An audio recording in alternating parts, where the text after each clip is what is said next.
మనం చూసినట్లయితే గనక ఇక్కడ యెఫ్తా అనే ఒక వ్యక్తి ఉంటాడు. ఒక యవనస్తుడు. యెఫ్తా అనే ఒక యవనస్తుడు ఉంటాడు. ఈ యెఫ్తా ఆహ్, తల్లి వేశ్య. యెఫ్తా తల్లి వేశ్య. కాబట్టి ఈ గిలాదు తండ్రి పేరు గిలాదు. ఈ గిలాదుకు పుట్టినవాడే. ఇంకా అన్నదమ్ములు చాలామంది ఉన్నారు ఈ యెఫ్తాకి. ఈ యెఫ్తాకి అన్నదమ్ములు చాలా ఉన్నారు. అయితే ఏమిటంటే వాళ్ళందరికీ వాళ్ళు పుట్టిన తల్లి వేరు. యెఫ్తా పుట్టిన తల్లి వేరు. యెఫ్తా ఎవరికి పుట్టాడు అంటే ఒక వేశ్యకు పుట్టాడు. తండ్రి గిలాదే. అయితే ఈయన వేశ్యకు పుట్టినందువల్ల ఈయన కుటుంబంలో ఉన్న అన్నదమ్ములందరూ కూడా ఏమంటారంటే, నీవు వేశ్య కుమారుడివి గనుక నీకు మా ఇంట పాలు లేదు. నీవు మాతో కలిసి ఉండడం మాకు ఇష్టం లేదు. నీవు ఈ ఊర్లో నువ్వు ఉండకూడదు. నువ్వు వెళ్ళిపోవాలి. ఇక్కడ మాతో ఉండడానికి లేదు. ఎందుకంటే నా తండ్రి ఇంట నీకు స్థానము లేదు. అలాగే ఆస్తిలో కూడా నీకు పాలు లేదు. మా తండ్రి ఆస్తిలో నీకు ఏమి కూడా భాగం ఇవ్వం.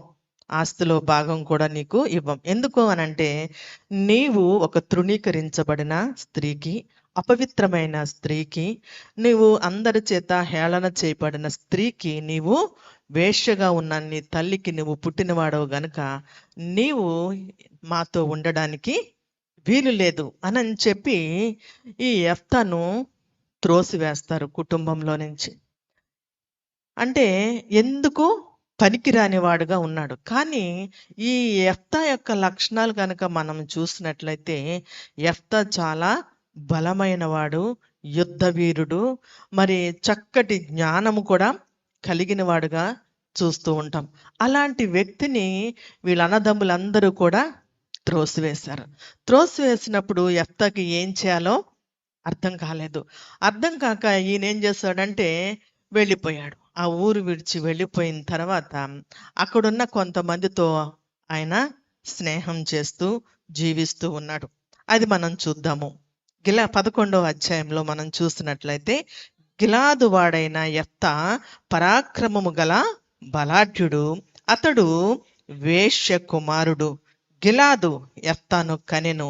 గిలాదు భార్య అతనికి కుమారులను కనగా వారు పెద్దవారే యెఫ్తాతో, నీవు అన్య స్త్రీకి పుట్టినవాడవు గనుక మన తండ్రి ఇంట నీకు స్వాస్యం లేదని యెఫ్తా తన సహోదరుల యొద్ద నుండి పారిపోయి టోబు దేశమున నివసించాడు.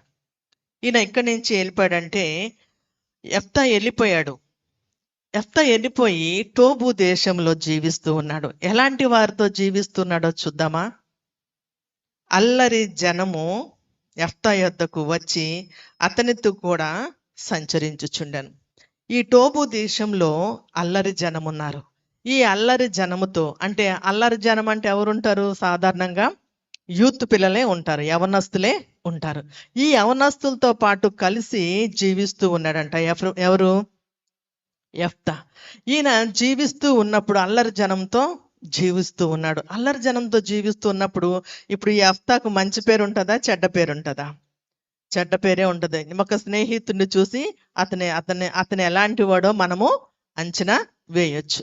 అల్లరి చిల్లర వాళ్ళతో తిరుగుతూ ఉన్నాడు అనుకో, రక్షించబడి బాప్తిసం తీసుకున్న తర్వాత అల్లరి చిల్లర వాళ్ళతోటి వీధులంట తిరుగుతూ ఉంటే ఏమనుకుంటామంటే మనము కూడా వీడు బాప్తిసం తీసుకున్నా కానీ వీడి ప్రవర్తన మారలేదు, మరలా తిరిగి అల్లరి జనంతో తిరుగుతున్నాడు అని అనుకుంటూ ఉంటాం. అంటే రక్షించబడి బాప్తిసం తీసుకున్న మనము దేవునికి ఒక ప్రత్యేకమైన జనాంగంగా మనము కనపడాలి, ప్రత్యేకించబడిన వారంగా మనము కనపడాలి. ఎందుకు అనంటే మొన్నటిదాకా నువ్వు జీవించిన జీవితం వేరు, ఇప్పుడు నువ్వు జీవిస్తున్న జీవితము వేరు.